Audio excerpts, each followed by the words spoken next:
Magandang umaga sa lahat. Ngayong umaga ay babasahin po natin ang unang Korinto, ika-14 na kabanata at magbabahagi ng salita ay si Pastor Joshua. Sa atin pong pagbabasa ng kabanatang ito, atin din pong masasakop o kaya mapag-uusapan ang chapter 12 at chapter 13. Sabi sa chapter 12 verse 1, mga kapatid, ngayon tungkol naman sa mga kaloob ng Espiritu Santo, nais ko magkaroon kayo ng wastong kaalaman. Kaloob ng mga Espiritu Santo. Sa orihinal na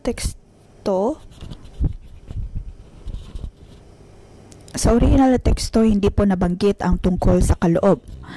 Ang kanyang sinasabi ay lahat ng tungkol sa Espiritu Santo.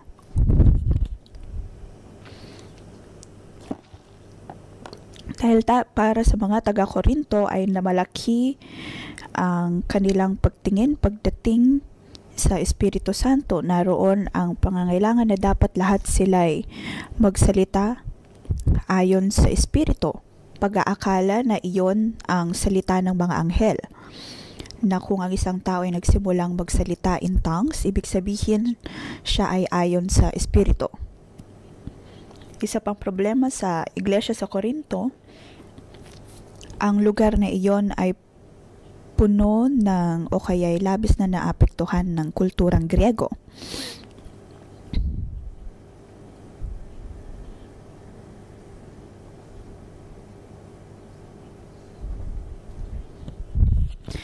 Kanila lamang sinusunod ang kanilang sariling kalamnan.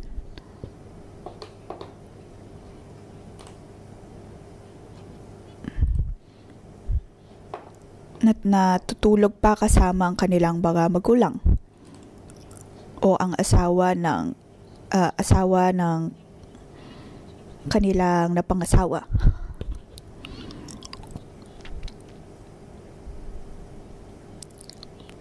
Ngunit sa isang banda naman, naniniwala sila na dapat silang magdusa.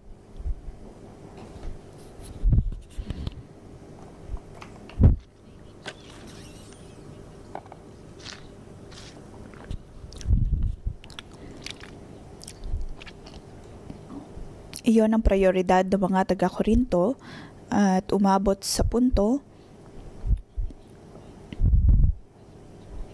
na nalilito na sila lalo na pagdating sa kaloob ng banal na Espiritu.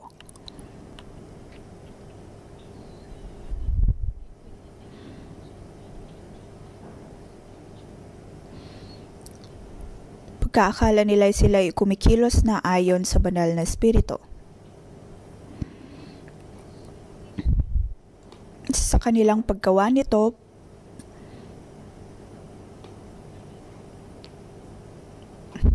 akala nila ay kabilang na sila sa kaharian ng Diyos.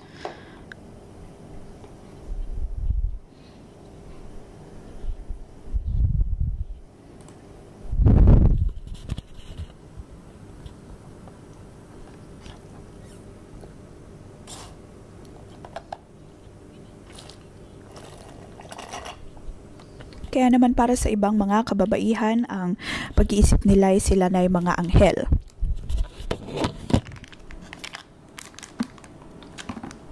Kaya nga sila ay nagsasalita ng ayon lamang sa gusto nila sa kanilang mga bahay, sa kongregasyon.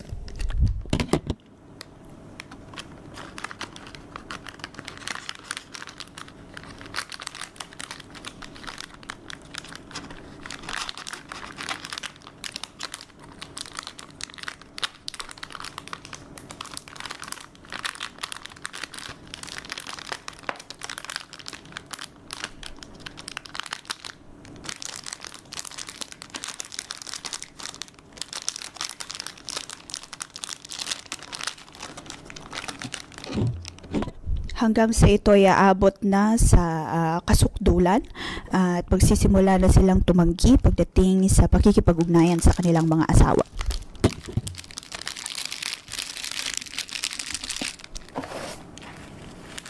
Napaka-espiritual sa umaga, ngunit pagdating sa gabi ay para din silang mga babaeng pang-prostitusyon.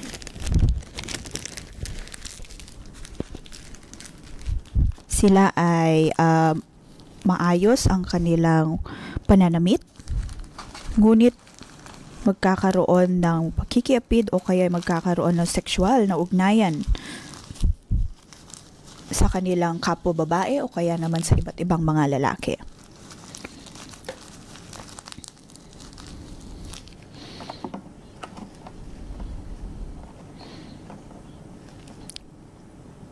Kaya naman naroon ang pag-aakala ng mga tao na kung sila ay makikipag-ugnayan sa mga kababaihang ito, sila din ay magkakaroon ng espiritual na kapangyarihan. Ganito po kalala ang korupsyon lalo na sa buhay ng mga taga-Korinto. Sa pagbabasa po natin ng kabanatang ito, dapat po nating maunawaan ang kasaysayan o kaya'y konsepto na pinanggagalingan ng mga kabanatang ito. Kaya naman naroon ang mga taga-Korinto na napakaraming tanong kay Pablo. May mga taong nagsasabi na ang lahat ng ito ay ginagawa namin para sa ayon sa pagsunod sa banal na espiritu. Anong mali sa bagay na ito? Ngunit dito, mula chapter 13 hanggang 14 ay tinuturuan sila ni Pablo pagdating sa mga kaloob ng banal na espiritu. Ipinaliwanag ni Pablo ang tungkol sa kaloob ng mga banal na espiritu at kung paano nga bang mabuhay ayon sa banal na espiritu. Paano tayo kikilos ayon sa kaloob ng mga banal na espiritu at ano ang ginagawa ng bawat kaloob na ito.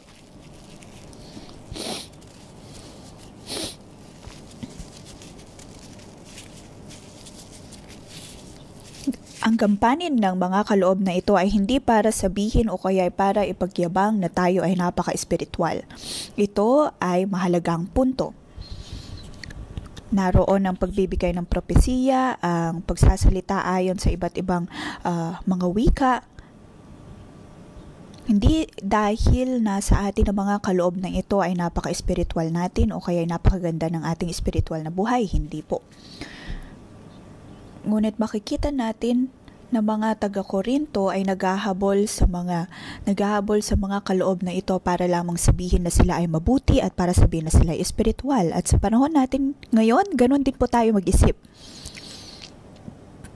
Ngunit dapat po tayo maging malinaw na ang ating problema sa panahon natin ngayon ay kung mas madami tayong ginagawa, ibig sabihin ay mas espiritual po tayo. Na habang mas dumadami ang ating tinatrabaho para sa iglesia ay nagiging mas espiritual pa tayo.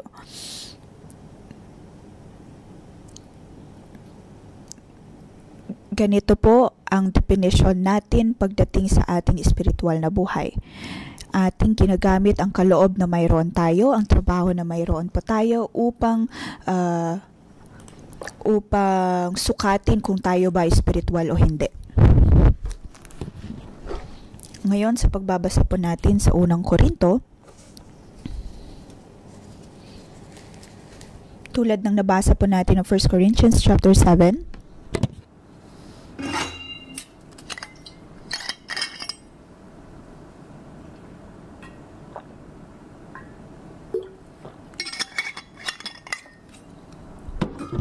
ano po ang problema natin ay may mga taong atat na mag-asawa. Ngunit para sa mga taga-Korinto, ang kanilang problema ay ayaw nilang makipag-asawa. Ang nais nila ay kalayaan. Kung hindi po tayo naikasal, tayo po ay malaya. Kahit na sila ay engaged, sila ay malaya.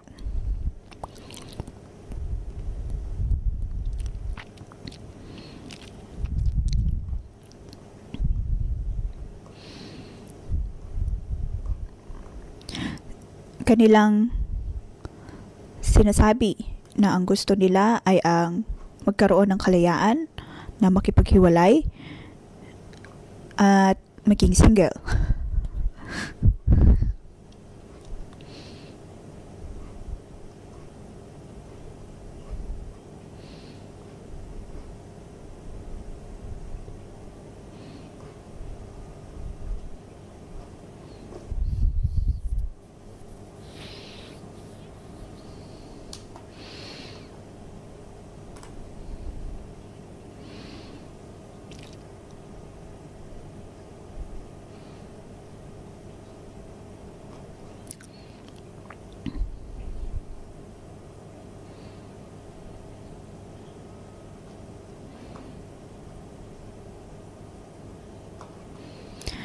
Ngayon sa chapter 12 at 14, iyon naman po ay tungkol sa mga kaloob ng banal na espiritu. Ibig sabihin ba nito na ang mga taga-Korinto ay napaka-espiritual at para sa atin dapat din po ba tayo magkaroon ng lahat ng ito? Dahil para sa mga taga-Korinto, ganito ang habol nila. Kaya naman sumagot si Pablo sa kanila,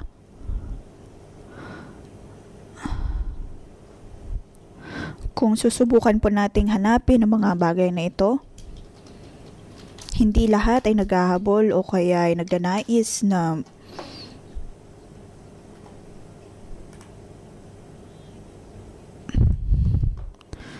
nagnanais na makatanggap ng regalong ito kaya kaloob na ito ng pagsasalita ayon sa iba't ibang wika.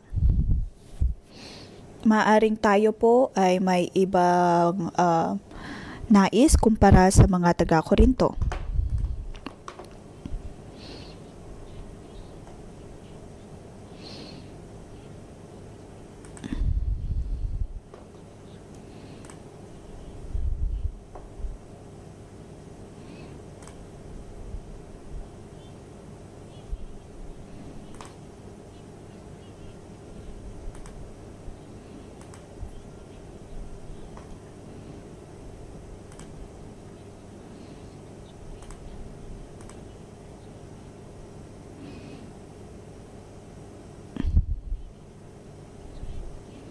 Kung atin pong aayawan ang kaloob ng banal na espiritu, maaaring umabot sa pagkakataon na maghahanap po tayo ng kasagutan sa ibang mga lugar.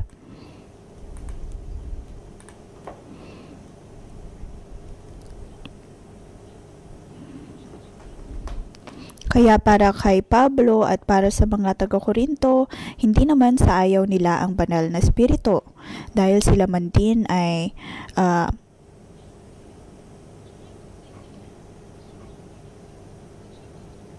nagnanais ng kaloob nito.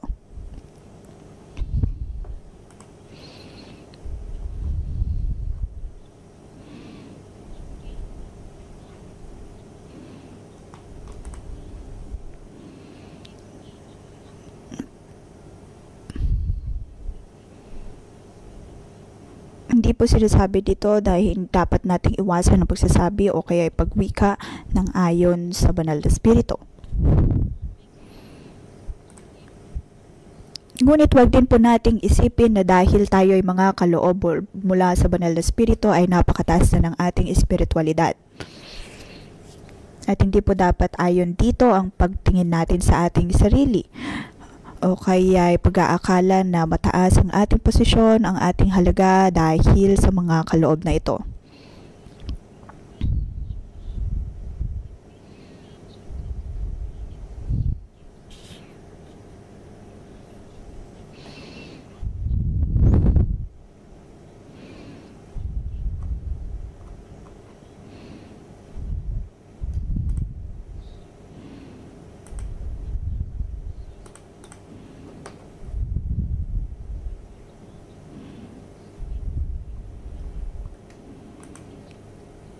Ngayon, sa chapter 12, mayroon lamang pong isang katawan o kaya iglesia ni Kristo. Tulad ng kung paano si Kristo ay may isa lamang katawan, parang tayo din na mayroong lamang isang katawan, ngunit may iba't ibang mga bahagi ng ating katawan at ang bawat bahagi ay mayroong kanya-kanyang gampanin, ngunit sila pa rin ay iisang katawan.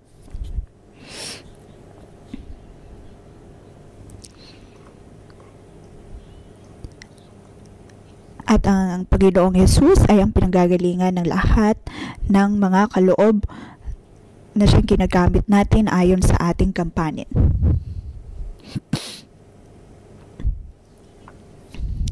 Ngayon, pagdating po sa mga kaloob ng banal na espiritu,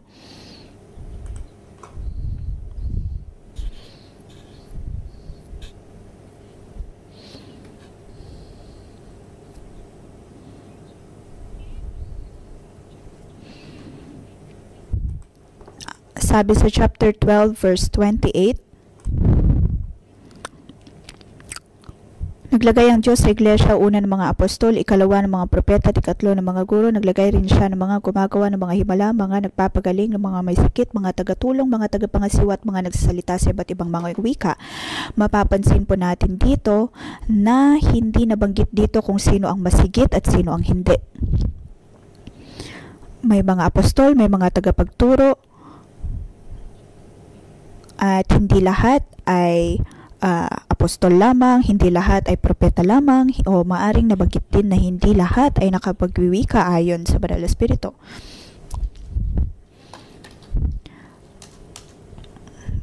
Bagkus, ang punto ay ang lahat ay may kanya-kanyang gampanin. At sinasabi din sa chapter 13 na sa kabila ng lahat ng mga kaloob na ito, pinakamahalaga pa rin sa lahat ay magkaroon ng pag-ibig.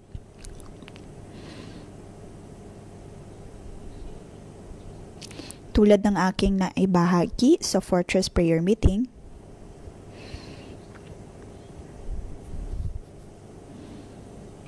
ang mga kaloob na ito ay maaring mawala o kaya ay matapos din. Ngunit ang pinakamahalaga sa lahat ay magkaroon ng pag-ibig. Kung tayo po ay kikilos o kaya gagamitin ang mga kaloob na ito ng walang pag-ibig, ang lahat ng ito ay mawawala ng saysay. Dapat po natin gamitin ang bawat kaloob ng may pag-ibig. Sinasabi po nito ang isang bagay.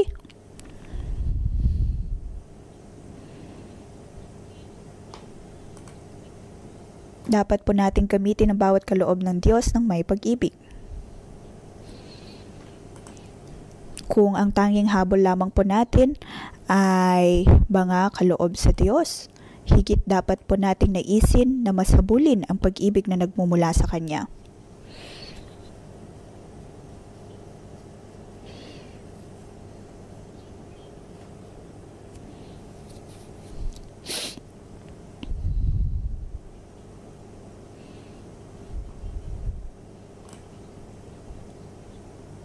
Hindi po ibig sabihin na dahil tayo mga kaloob ay napaka-espiritual na natin. Dahil mayroong dahilan kung bakit natanggap natin ang mga kaloob na ito at iyon ay upang kumilos ayon sa pag-ibig.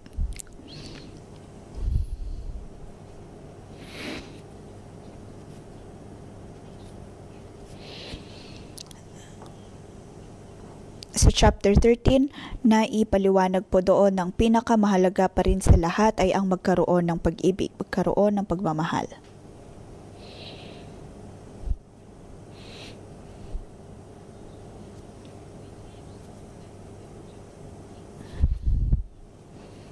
Ngayon, sa chapter 14, verse 1, pakimitin ninyo ang pag-ibig, hangarin ninyo ang mga kaloob na espiritual, lalong-lalo na ang makapagsalita ng mensahe mula sa Diyos.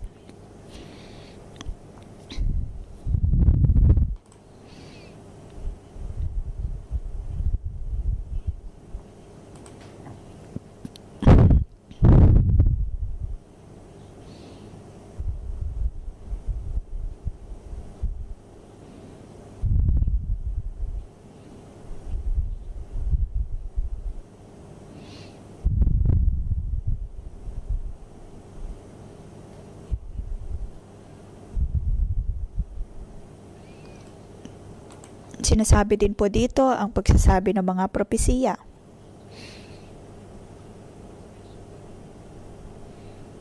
Kung mayroon man tayong dapat naisin, iyon ay ang pagbibigay propesiya. Verse 1 to 19.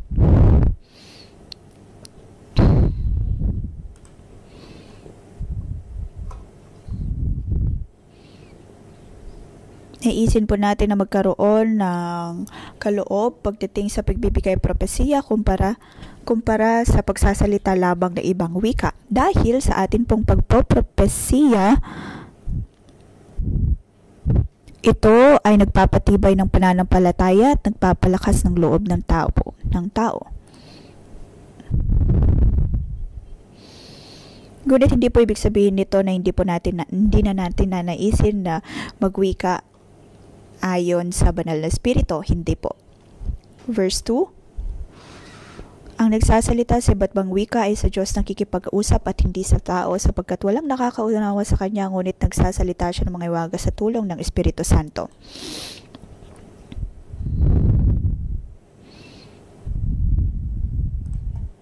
Kung tayo po ay magsasalita ayon sa iba't ibang wika, tayo ay nakikipag-usap sa Diyos.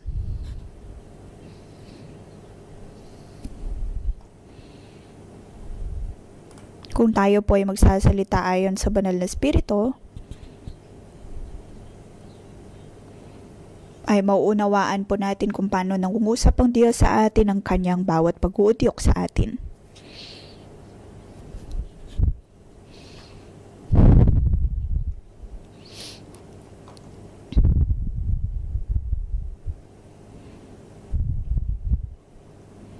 At ito ay ibang-iba sa pagbibigay ng propesiya.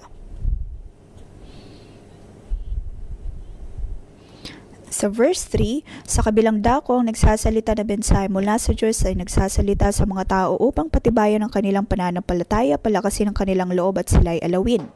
Ang sariling pananampalataya ang pinapatibay ng nagsasalita ng iba't ibang wika, ngunit ang iglesia ang pinapatibay ng nagsasalita ng mensahe mula sa Diyos.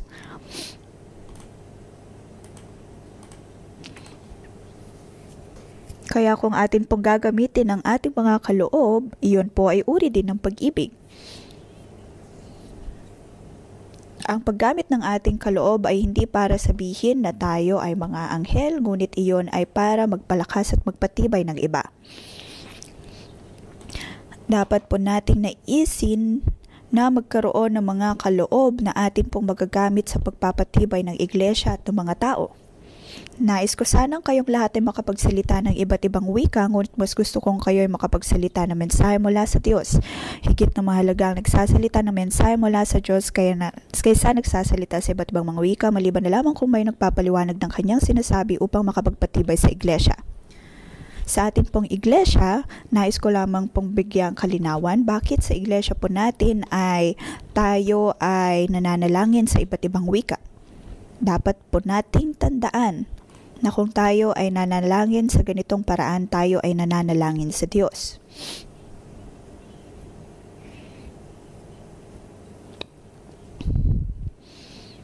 Tayo ay nananalangin sa presensya o kaya kasama ng ating mga kongregasyon, ngunit ang ating panalangin ay para sa Diyos.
Ngayon ay nagpapakita sila ng paglalarawan kung paanong si Pastor Davey ay nananalangin sa ngalan ng Panginoong Hesus, ikaw ay higit na pinagpala.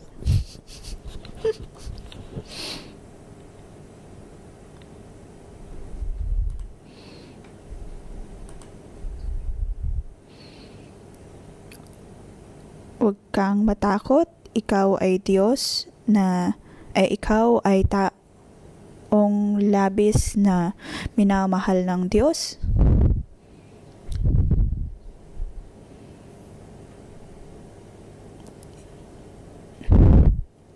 Tumindig ka at magliwanag, ikaw ay pagpapalain ng Diyos. Amen. Sila ay nagbigay ng propesiya para po sa babaeng iyon.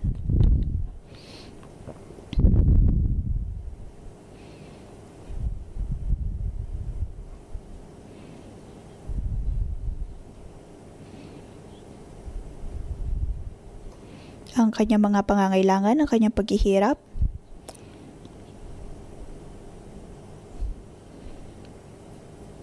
ang propesiyang iyon ay para magbigay ng kagalakan sa kanya.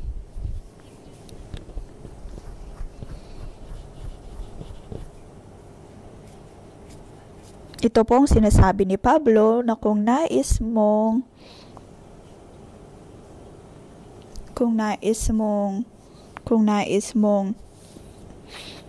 magbigay pagpapala sa iba, dapat na naroon ang propesiya.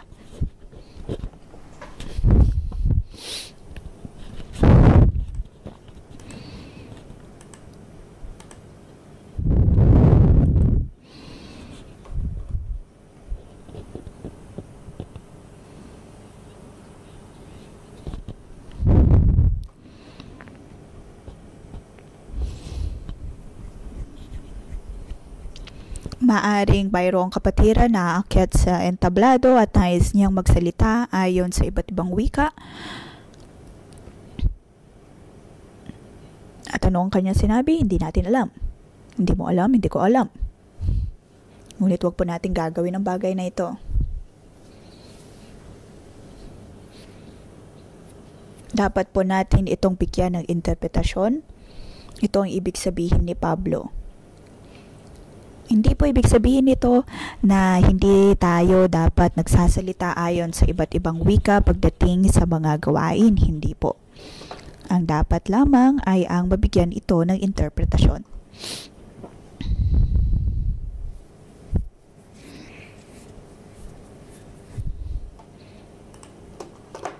Verse 12, yamang naghahangad kayo sa mga kaloob ng Espiritu, sikapin ninyong sumagana kayo sa mga kaloob na nakakapagtibay sa iglesia.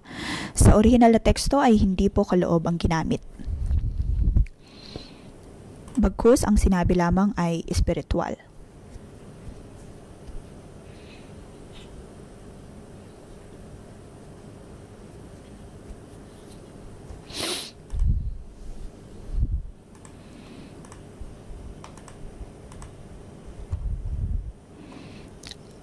Ibig sabihin, ang sinasabi dito ay maghangad ng espiritu.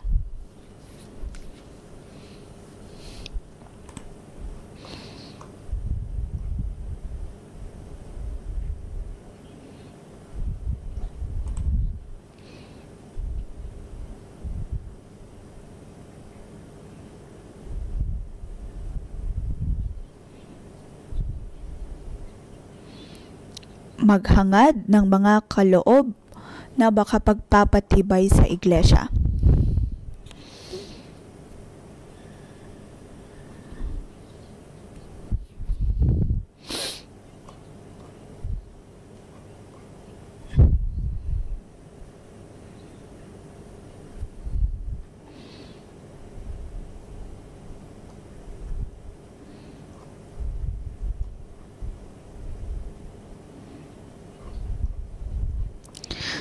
Kung tayo po ay nagwiwika ng iba't ibang mga wika sa mga kasama nating kongregasyon, dapat itong mabigyan ng interpretasyon.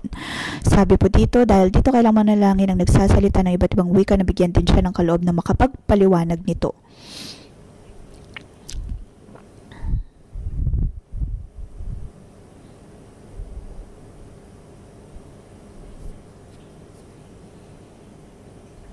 Sabi sa verse 15, mananalangin ako sa pamamagitan ng aking spirito, ngunit gagamitin ko rin ang aking pag-iisip sa aking pananalangin. Ako'y aawit sa pamamagitan ng espiritu, ngunit gagamitin ko rin ang aking pag-iisip sa aking pag-awit.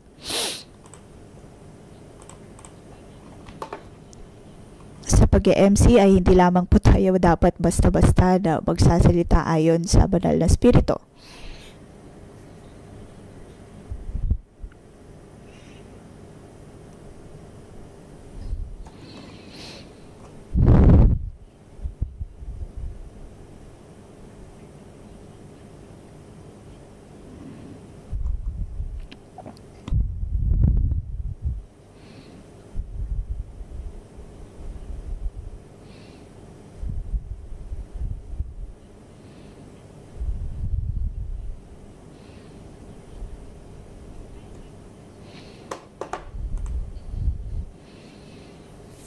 Sabi sa verse 18, nagpapasalamat ako sa Diyos sapagkat ako'y nakapagsalita sa iba't ibang wika, higit kaysa sa inyong lahat. Ngunit sa pagtitipon ng iglesia, mas gusto ko pang magsalita ng 5 katawang maunawan, makakapagturo sa iba kaysa libo-libong salitang wala namang nakakaunawa.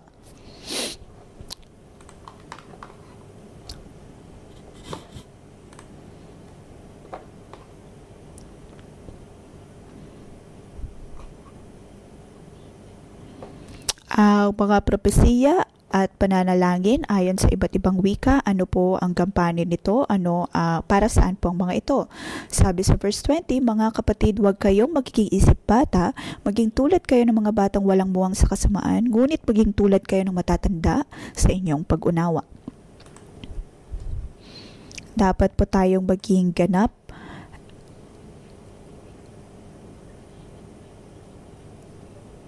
at hindi maging tulad ng mga bata.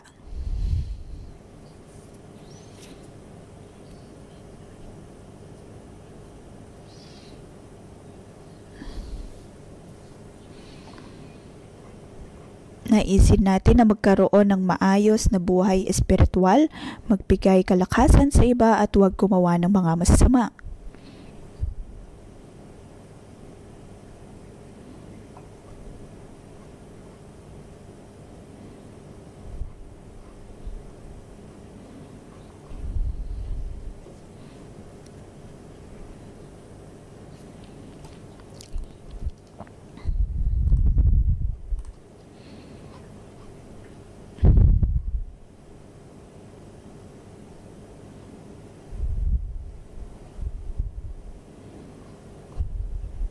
Verse 21, ganito ang nakasulat sa kasautusan, sinabi ng Panginoon, magsasalita ako sa bayang ito sa pamamagitan ng mga taong may ibang wika, sa pamamagitan ng labi ng mga banyaga, ngunit hindi pa rin nila ako papakinggan.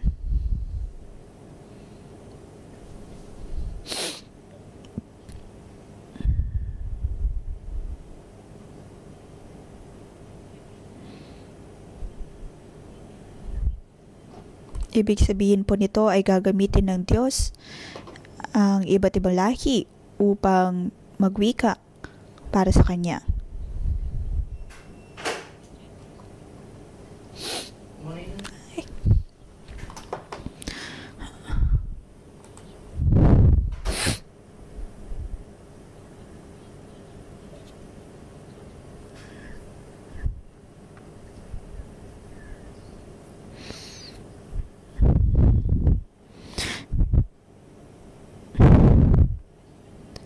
Sabi sa verse 22, kung gayon ang kaloob na makapagsalita sa iba't ibang mga wika ay isang himala para sa mga hindi sumasampalataya at hindi para sa mga mananampalataya.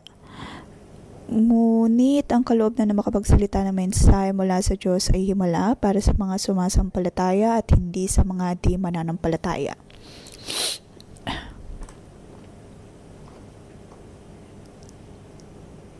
Ano pong ibig sabihin nito ng propesya ay para sa mga hindi mananampalataya?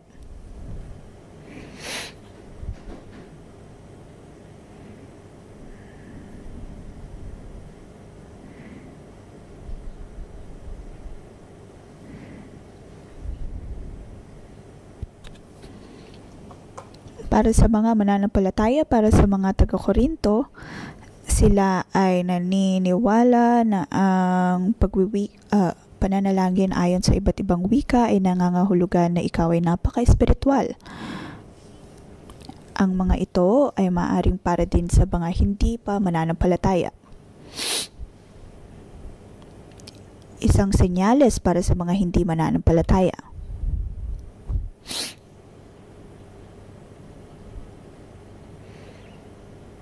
Ngunit ito pa rin ay dapat nabigyang interpretasyon.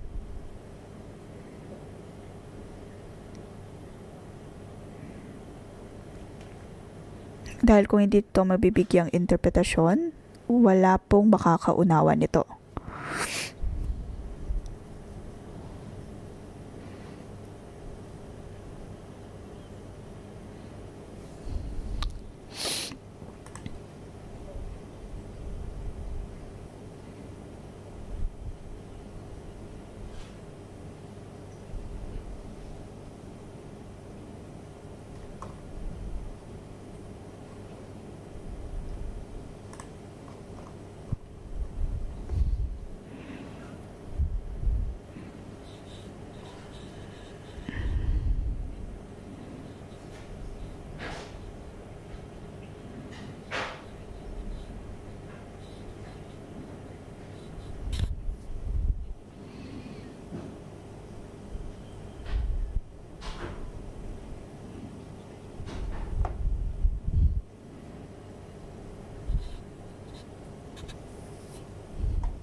tuwing may mga hindi po mananampalataya na dumadating, dapat ipaliwanag ang bawat panalangin na ginawa ayon sa iba't ibang wika.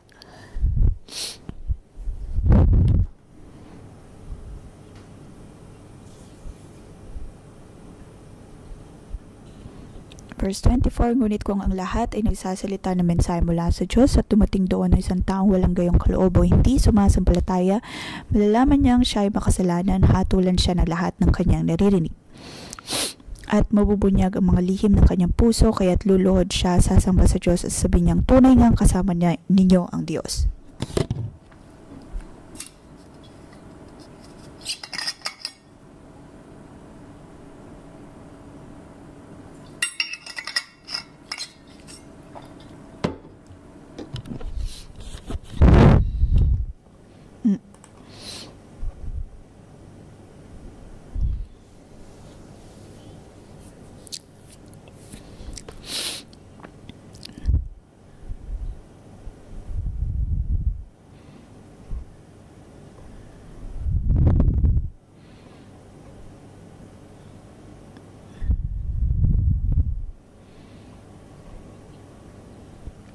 Dapat po nating bigyang interpretasyon ang bawat panalangin na ginawa ayon sa wika.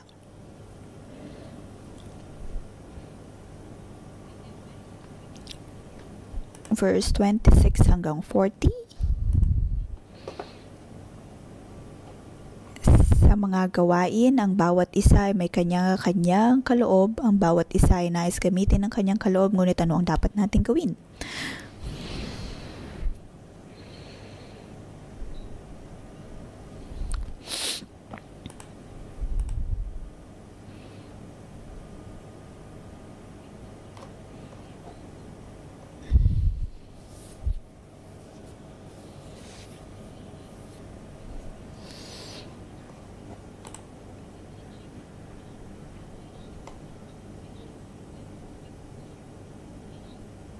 Naway lahat ay gamitin para sa pagpapatibay ng iglesia at ng mga tao.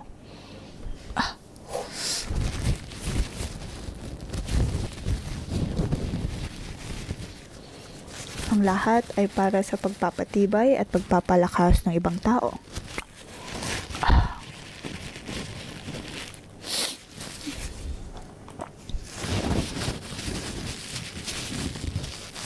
Kung may magsasalita sa iba't ibang may wika, sapat na ang 2 o 3, salit-salitan sila at kailangan may magpaliwanag ng kanilang sinasabi. Sabi sa verse 27.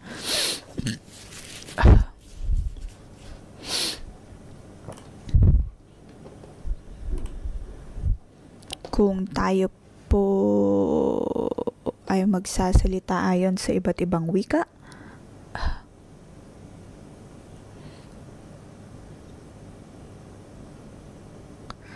kung walang magbibigay, walang magpapaliwanag nito, mas maigi ng manahimik. Ang pagsasalita ng iba't ibang wika ay sa ating pagkikipag-usap sa Diyos, ngunit ang pagbibigay ng propesiya kung ating kausap ang tao.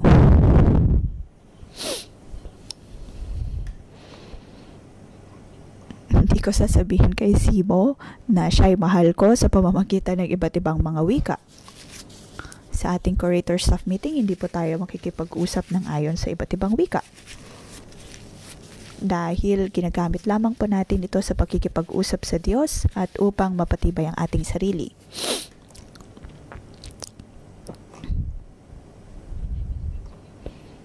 Kailanman na hindi ako nakipag-usap sa inyo ng ayon lamang sa iba't ibang wika.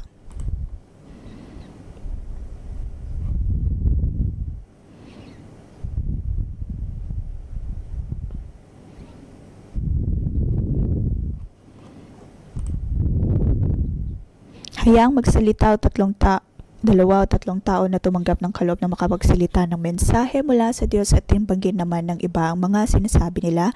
At kung sa isa sa mga nakaupo ay tumanggap ng payag mula sa Diyos, tumigil munang nagsasalita.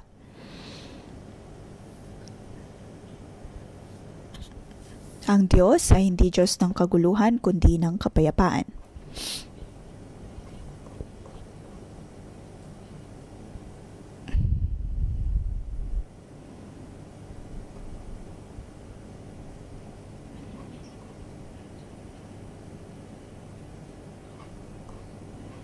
verse 30,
halimbawa, si Debbie ay nagbigay ng propesiya,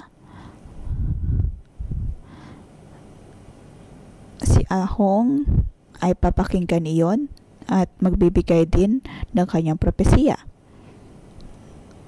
Ibig sabihin, dapat nasalita na ang paggawa nito. Ito ang ayos na sinasabi ni Pablo.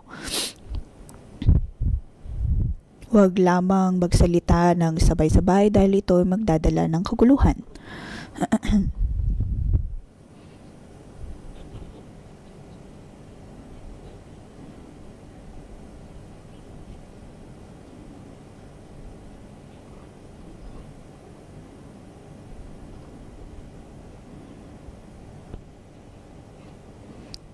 Sinabi ni Pablo, kaya ibinahagi ni Pablo ang tuntunin na ito upang sila ay maging mas maayos.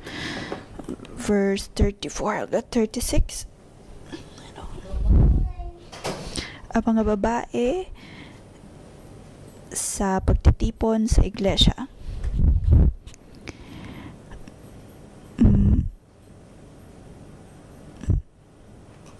Sabi dito, mga babae ay kailangan manahimik sa mga pagtitipon sa iglesia sapagkat hindi pinapahintulot sa kanila sa ganong mga pagtitipon ang magsalita. Kailangan sila ipasakop gaya ng sinasabi ng kautusan.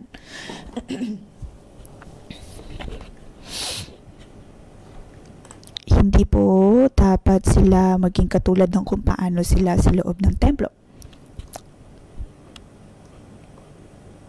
Iba ang iglesia sa templo.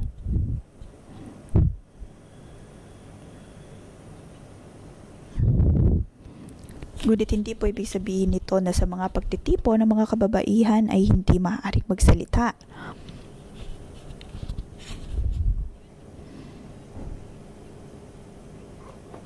Verse 35, kung mayroon silang nais malaman, magtanong sila sa kanilang asawa pagdating nila sa bahay, sapagkat kahiya-hiyang magsalita ang isang babae sa loob ng iglesia.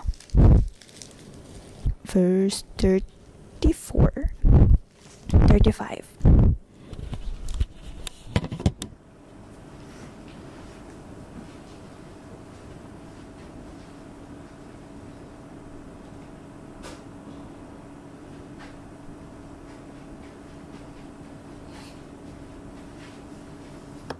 Verse 36, inaakala ba ninyong sa inyo nagmula ang salita ng Diyos o kayo lamang tumanggap nito? Ang mga kababaihan ay hindi dapat umakto na parang mga babaeng bayad sa templo o mga ginagamit sa prostitusyon. Dahil noong araw ay napakaraming mga babaeng ginagamit sa prostitusyon at napakataas ng kanilang pagtingin sa kanilang sarili. Ngunit sila ay nagdadala lamang ng pagkakasala. Kung kaya naman sinasabi ni Pablo dito na hindi dapat nila ito gawin sa loob ng iglesia.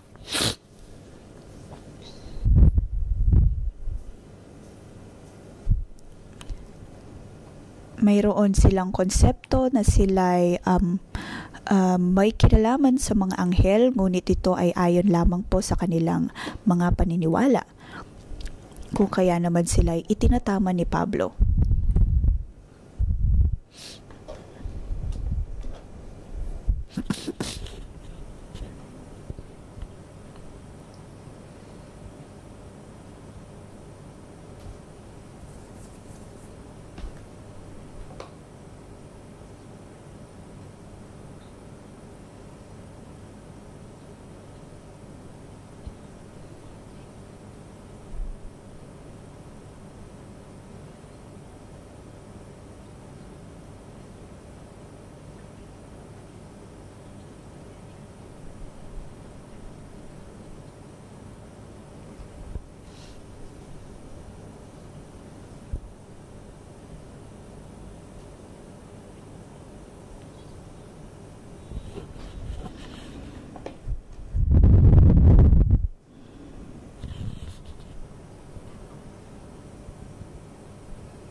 dito, sinasabihan ni Pablo ang mga kababaihan na kung mayroon man sila mga katanungan o kaya nais sabihin ay gawin nila iyon sa kanilang kanya-kanyang tahanan.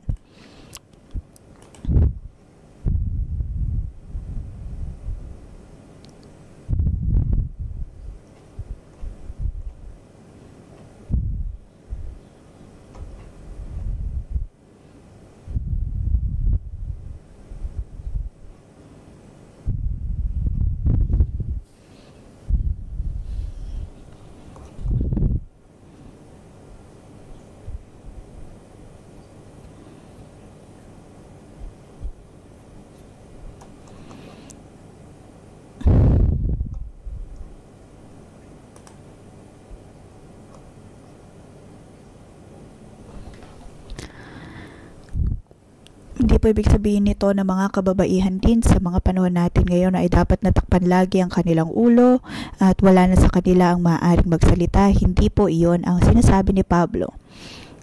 Nilikha ng Diyos ang parehong babae at lalaki.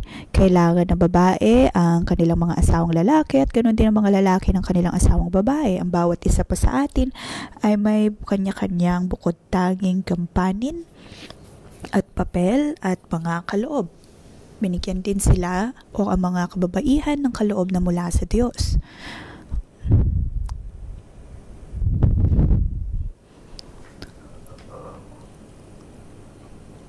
Ngunit para sa mga taga-Korinto ay naging malabis po ang mga kababaihan.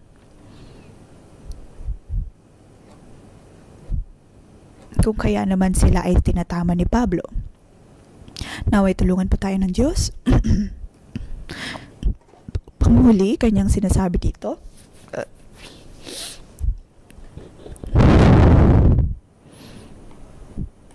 (37 to 40).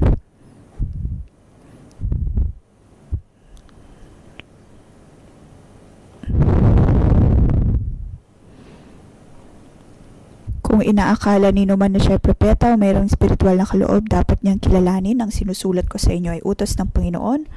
Ang ayaw kumilala nito ay huwag din ninyong kilalanin.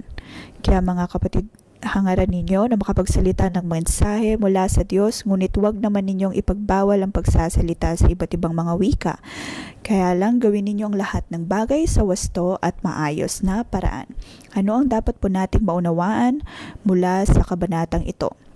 Magkaroon tayo ng pagnanais na tumanggap ng espiritual na kaloob, ngunit ang pinakamahalaga pa rin sa lahat ay ang magkaroon ng pag-ibig. Kung gagawin po natin ang lahat ng ayon sa ng may pag-ibig at kaayusan,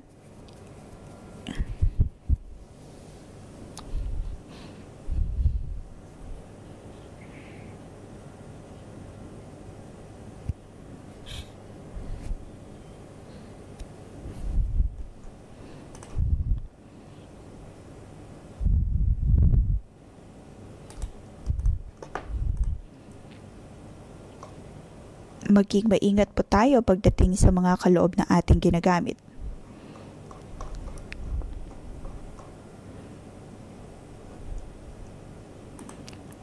Kung atin pong binamahal ang iba,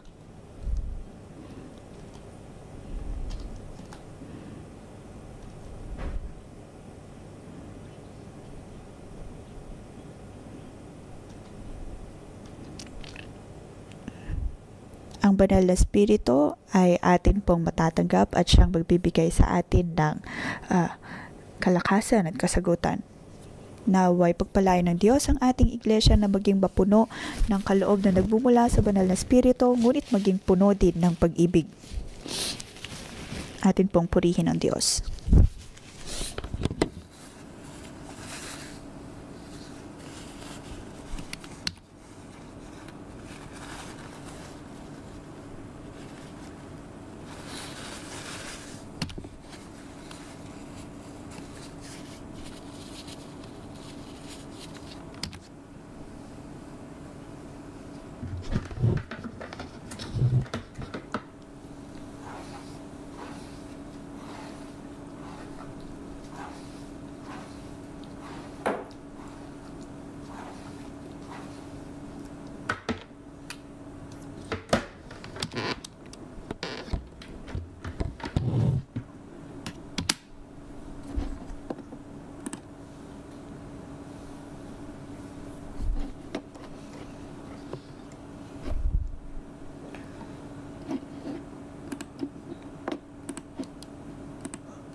Hallelujah mga kapatid. Mayroon pa tayong iisang Diyos at mayroon tayong iba't ibang mga kaloob na nagmumula sa Panginoon. Ngayon, atin pong buksan ang ating mga bibig at pasalamatan ng Diyos sa lahat ng mga kaloob na Kanyang ibinigay sa atin.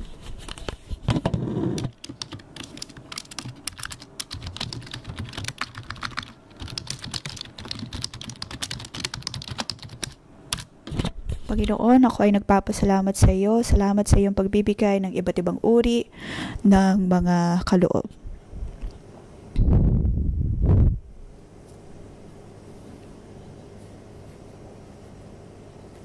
Panginoon, maraming salamat sa iyong kabutihan.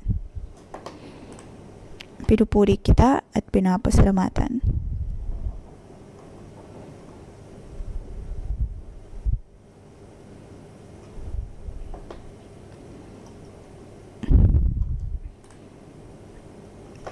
Ay,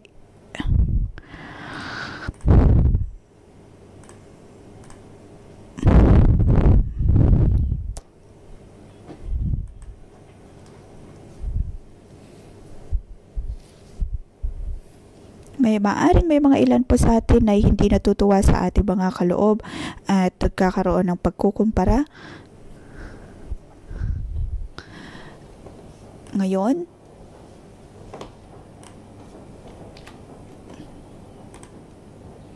Panginoon, naway magliwanag ka sa amin pong mga buhay. Pagdating, O Diyos, sa paggamit ng mga kaloob na nagmumula sa iyo, amin po bang ginagawa ito ng ayon sa pag-ibig? O naiinggit at kinukumpara lamang namin ang mga kaloob na mayroon kami sa iba? Sinasabi na hindi malalim ang ating pagkilala sa Diyos kung kaya wala tayong sapat na kaloob. Aking pinapanalangin na naway magkaroon tayo ng pag-ibig at pagtitiwala. Ang bawat paglilingkod natin ay dapat na ayon sa pag-ibig at hindi ayon sa pagyayabang, hindi sa pagtataas ng ating sarili.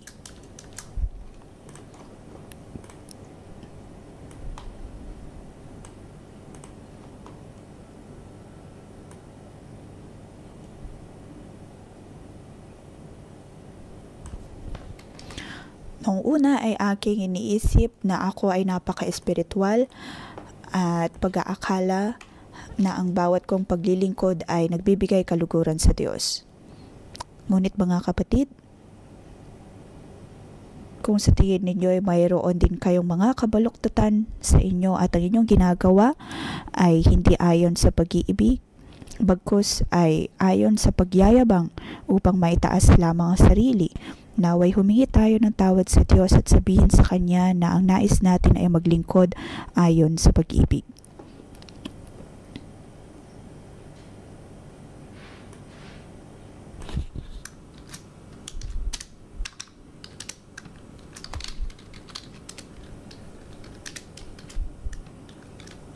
Maaring may ilan po sa atin na nais natin magkaroon ng kaloob pagdating sa pagbabasa o kaya yung pagbibigay interpretasyon ng Biblia. Ngunit ang katanungan ay kung mayroon po ba tayong pag-ibig para sa iba.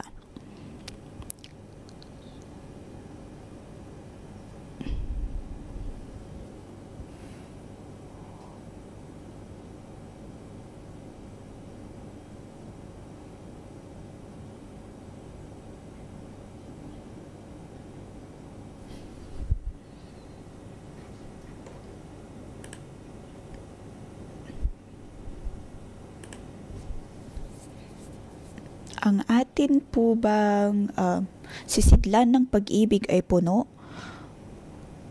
o tuyo? Lalo na para sa ating mga coworker, may mga magsasabi marahil ng iyong kaloob ay napakaganda. Ang iyong pagkakatawag ay napakaganda, ngunit tayo ay laging abala sa mga gampanin na ito nang hindi inaalala kung ito nga ba ay nagpapatibay o nakatutulong sa iba. Panginoon, kailangan ka namin. Naway ang iyong pag-ibig ang pumuno sa bawat isa.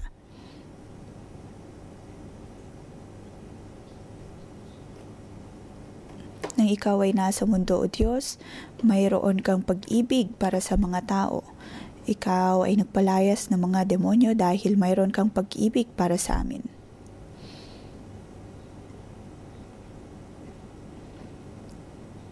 Panginoon, ngayon bigyan mo kami ng pag-ibig at kabutihan. Ikaw ay kailangan namin, O Diyos.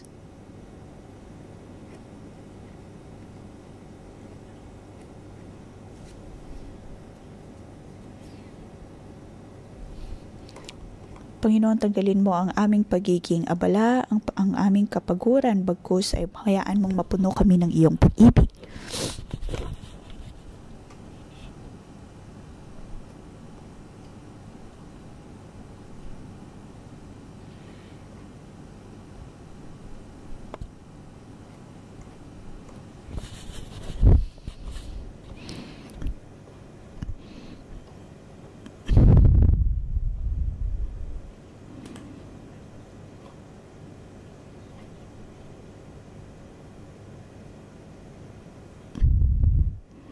Ngayon atin pong buksan ang ating bibig at hilingin sa Diyos Ama, hilingin sa Panginoong Hesus ang ating pagdanais sa Kanya.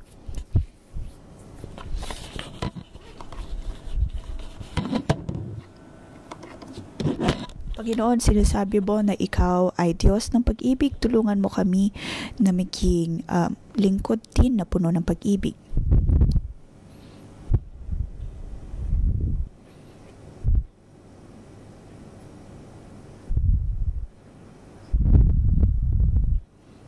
Ang iyong pag-ibig nawa, O Diyos, umapaw sa bawat isa.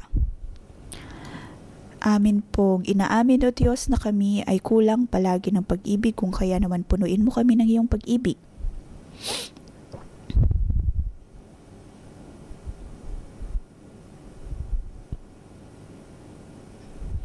Panginoon, pinapasalamatan ka namin sa aming pagkapit sa iyo. Naway ang iyong pag-ibig ang pumuno sa amin.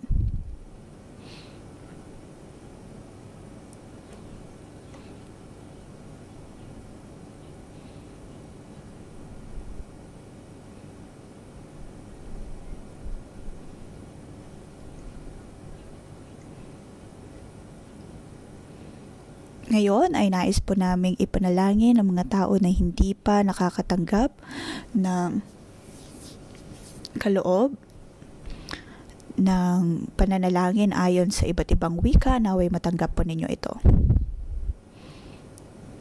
Kung nais nyo tumanggap ng kaloob ng pagbigay propesiya, tayo din po ay tumanggap ng panalangin.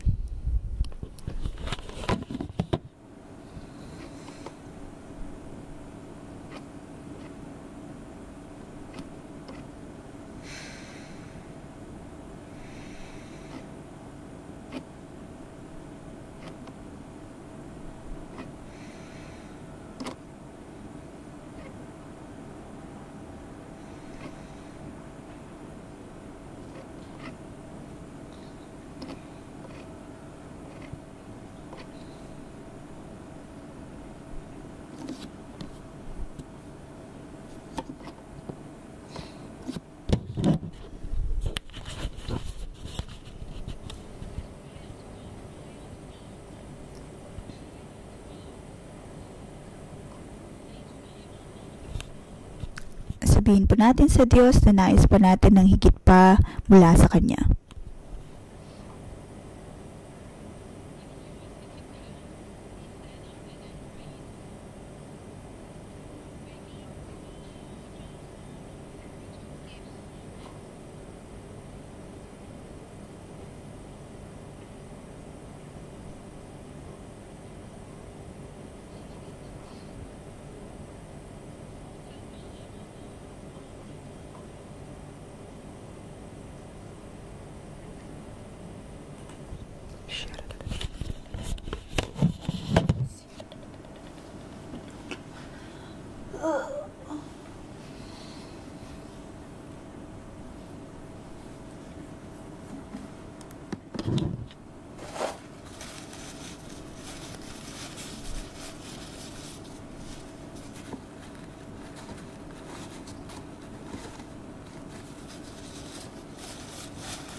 Sa ngalan ng Panginoong Hesus,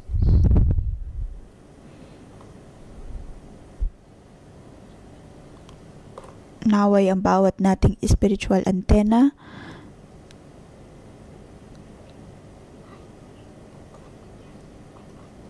ay mabigyang kalayaan. Tulungan mo kami, O Diyos, na magkaroon pa ng higit na kalayaan.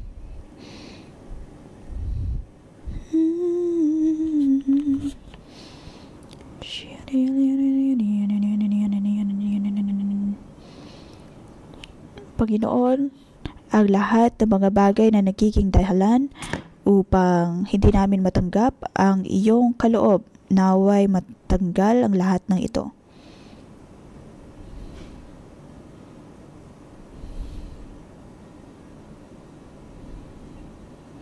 Sabihin natin sa Diyos ang ating mga nais, ang ating mga panalangin. Mga kapatid, patuloy po tayong manalangin ayon sa iba't ibang wika at hilingin sa Diyos ang kanyang bawat kaloob.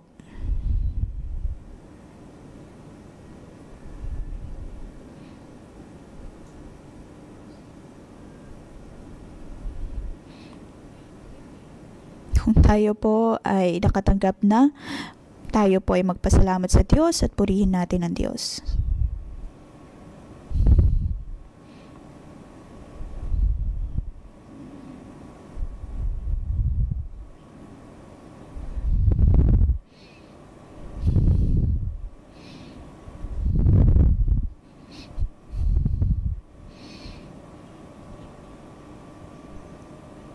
Panginoon, naway ang iyong kalwalhatian ng siyang pumuno sa bawat isa sa amin. Panginoon, pinapasalamatan ka namin dahil ikaw ang Diyos nagbigay sa amin ng bawat kaloob.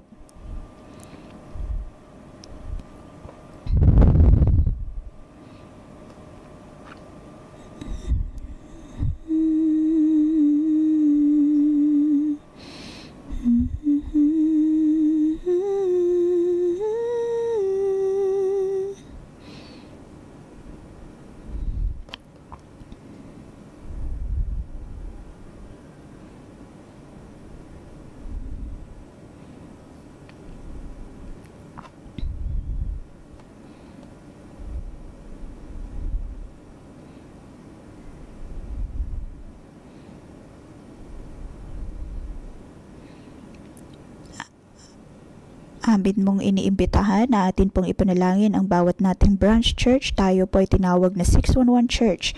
Ang Espiritu ng Diyos ay nasa atin pong bawat isa. Tayo ay tinawag ng Diyos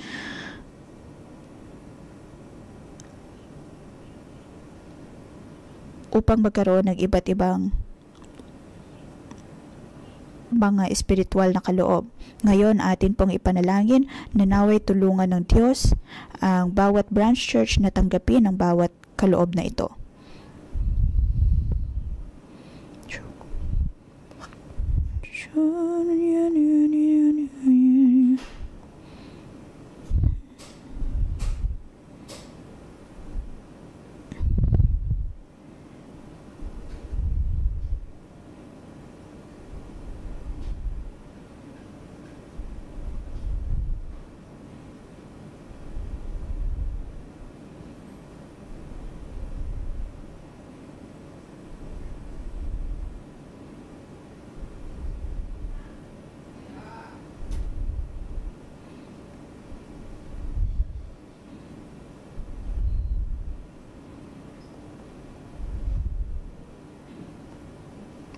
Sa ngalan ng Panginoong Hesus, aking dinedeklara ng iyong espiritu, ang iyong pagbasbas ay matanggap din ng bawat branch church. Sa ngalan ng Panginoong Hesus, naway punuin mo ang bawat isa at sila'y matingtig upang magdalang pagbabago sa kanilang mga syudad, sa kanilang mga bansa.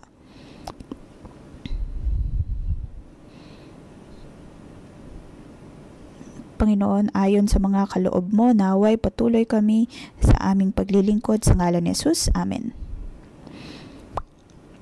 Mga kapatid, naisin po natin na magkaroon ng mga espiritual na kaloob. At higit sa lahat ay ang tumanggap ng kaloob ng pagbibigay propesiya.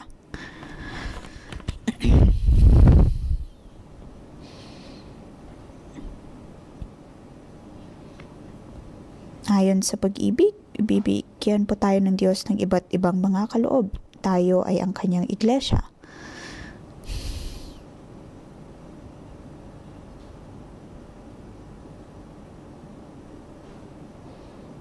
Ang bawat isa ay may kanya-kanyang kaloob at kanya-kanyang gampanin. Ang iglesia, ang bawat miyembro nito ay hindi lamang para sa isang uri ng kaloob.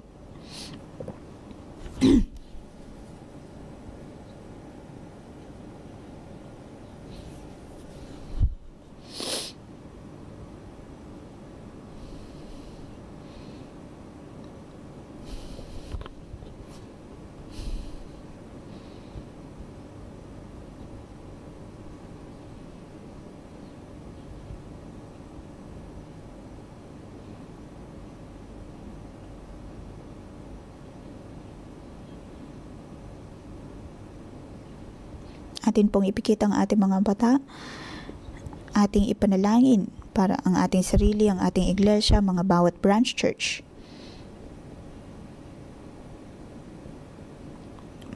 Manalangin ng may pag-unawa, manalangin ng ayon sa banal na espiritu.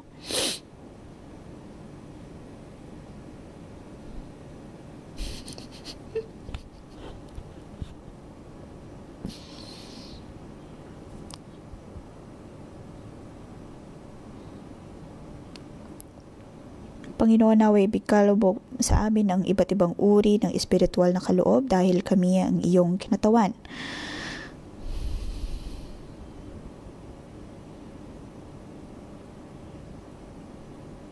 Atin pong itaas ang ating mga kamay, ipanalangin ang ating sarili.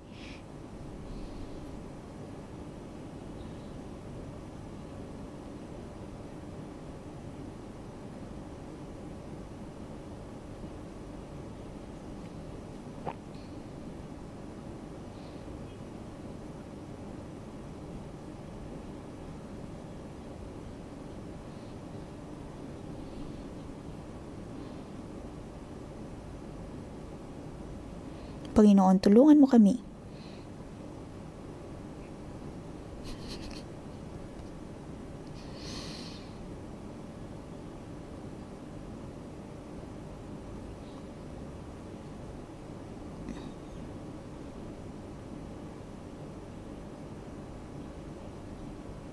Sa ngalan ng Panginoong Hesus ay akin pong dinedeklara na ang banal na Espiritu ay makikita po sa ating mga buhay.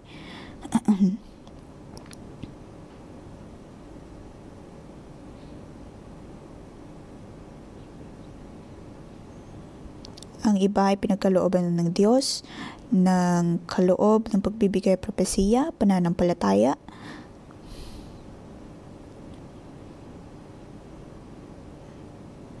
At ang iba ay para sa pagpapagaling ng mga may sakit. Ang iba ay para gumawa ng mga kamanghang bagay, magdeklara ng mga propesiya.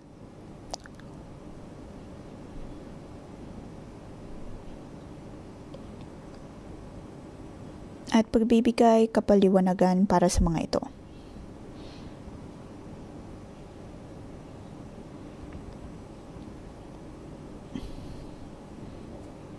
Atin pong buksan ang ating mga bibig, itaas ang ating mga kamay, banal na Espiritu.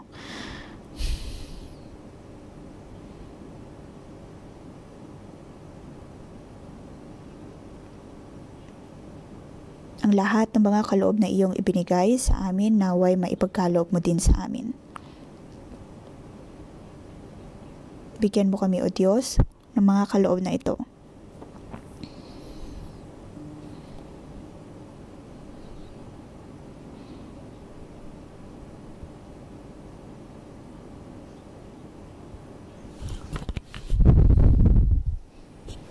Panginoon, bigyan mo kami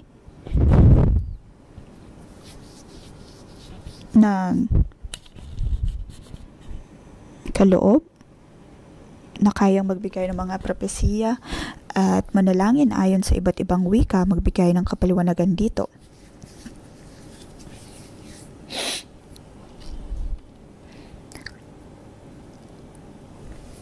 Administrasyon, pagdidisipulo, at ang higit po sa lahat ay ang pag-ibig.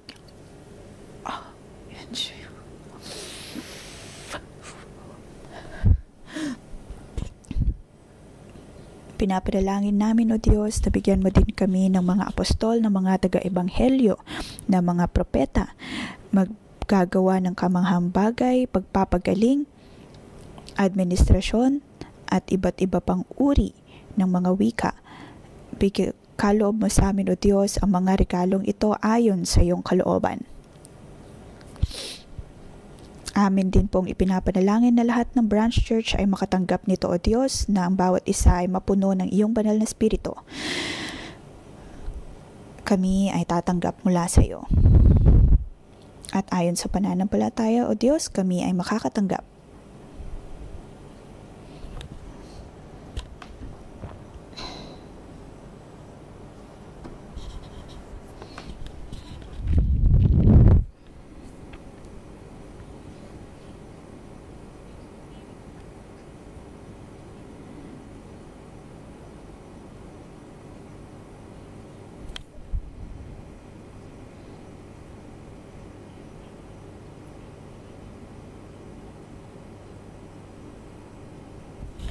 Matapos na matanggap ang bawat kaloob, tayo ay magpasalamat sa Diyos. Ayon sa pananampalataya ay pasalamatan po natin ang Diyos. Panginoon, narito akong natanggap ang iyong mga kaloob at ayon sa pag-ibig ay aking gagamitin ang lahat ng ito upang magpatibay sa iglesia. At magbigay kalakasan din sa iba. Maging sa aking sarili, Panginoon, maraming salamat. Handa akong sumunod sa iyo. Sa ngalan ni Jesus ay aking itinedeklara ang lahat ng ito. Amen. Dito po nagtatapos ang ating pang-umagang debosyon. Magandang umaga.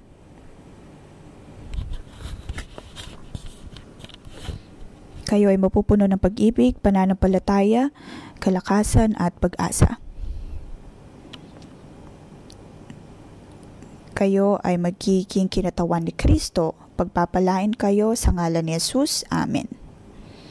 Dito po nagtatapos ang ating pang-umagang debosyon. Magandang umaga.